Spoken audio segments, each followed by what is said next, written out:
The other issue I just want to sort of talk about, because these are ongoing initiatives, and one of them, one of the many that we are working on, involves fishing, and the provision of more capacity on fishing within the community. And I not only think of fishing within the context of commercial operations, but also from a food, social, and ceremonial perspective. We have not only Aboriginal rights, we have treaty rights as it relates to the fishery.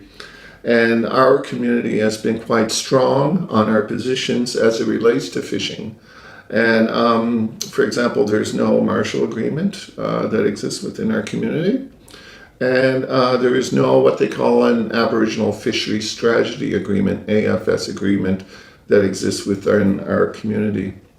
Knowing this, we have come to realize that we need to expand our management capabilities within the band, within our community as it relates to fishing.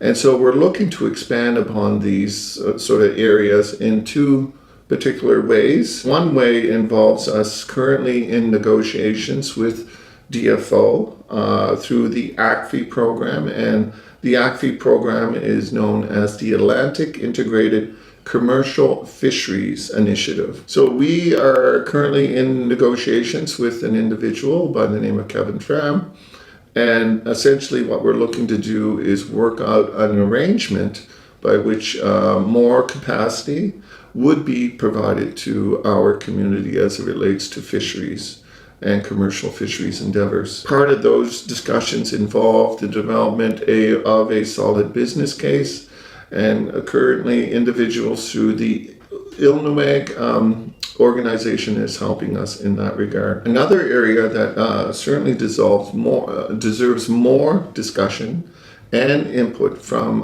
community members, and particularly fishers, people who fish salmon through a variety of means, is an initiative that is ongoing through the Mi'kmaq Rights Initiative. And currently what they have is a Atlantic salmon or a Blamu conservation harvesting plan, which is currently being developed through the Mi'kmaq Rights Initiative. Not just the Mi'kmaq Rights Initiative, but specific individuals with the Unama'ki Institute of Natural Resources, UINR, also affiliated with the Mi'kmaq Conservation Group, MCG, located there in Millbrook. They have been instrumental in developing a salmon management plan. So on behalf of all Mi'kmaq within Nova Scotia. So the question becomes is, do we want to become part of that salmon management plan? Because we do have to take more of a role in the management of our fisheries.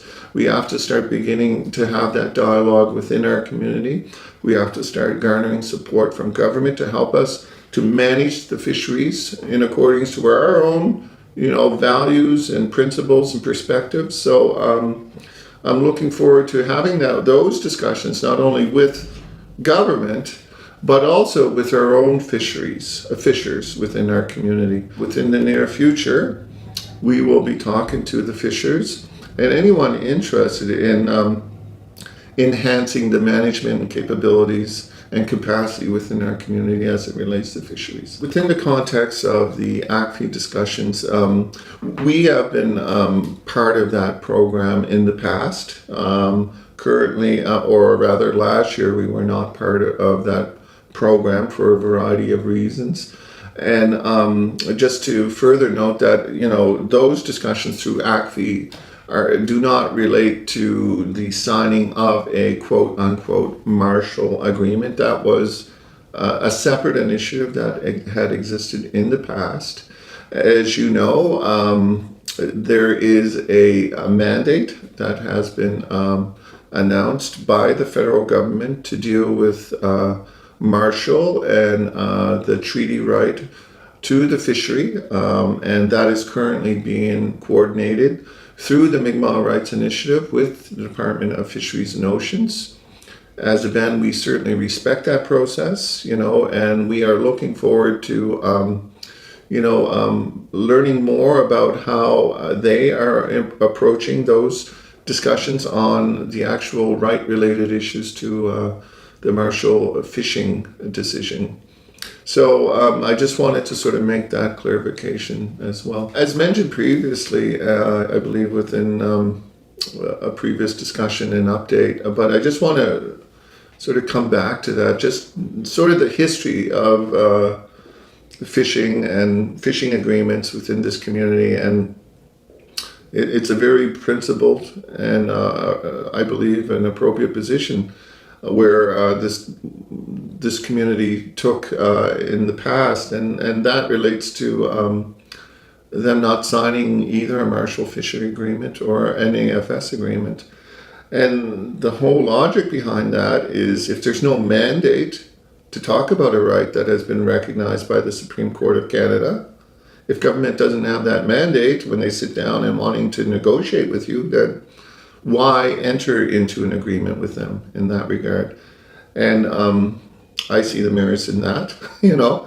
And so with these ongoing rights-related discussions on the Marshall Treaty right, I mean, I'm looking forward to seeing what sort of transpires from that. So we're still there in terms of preserving, you know, what we feel and what we want, you know, to eventually engage in rights-related discussions on our treaty fishing right and our Aboriginal right to the fishery. So these initiatives that I mentioned with respect to the salmon management plan and the ACFI stuff is more or less sort of us sort of getting, you know, in the process of thinking about capacity within our own community, dealing with fisheries-related issues, management of the fisheries, more access to the fishery. So there are things like this that will sort of put us in a better position until, you know, when those sort of larger discussions through the Mi'kmaq Rights Initiative, NDFO,